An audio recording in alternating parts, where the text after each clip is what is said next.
அரசு போக்குவரத்து கழக தொழிலாளர்கள் காலவரையற்ற வேலைநிறுத்த போராட்டத்தில் ஈடுபட்டு வரும் நிலையில் பெரும்பாலான தொழிலாளர்கள் வேலைநிறுத்த போராட்டத்தில் ஈடுபட்டுள்ளனர். இதனால் உளுந்தூர்பேட்டை அரசு பணிமனையில் இருந்து இயக்கப்படும் பேருந்துகளில் தற்காலிக ஓட்டுநர்கள் பணியில் சேர்க்கப்பட்டு பேருந்துகளை இயக்கி வருகின்றனர்.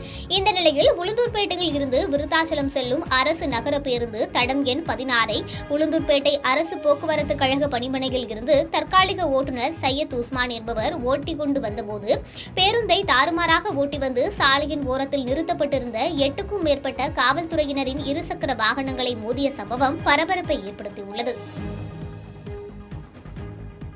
பாதகம் செய்பவரை கண்டால் நாம் பயங்கொள்ளலாகாது பாப்பா, மோதி மிதித்து விடு பாப்பா, அவர் முகத்தில் உமிழ்ந்து விடு பாப்பா. அண்மை செய்திகளை உடனுக்குடன் தெரிந்து கொள்ள இணைந்திருங்கள் இயம்நாடு தொலைக்காட்சியுடன்.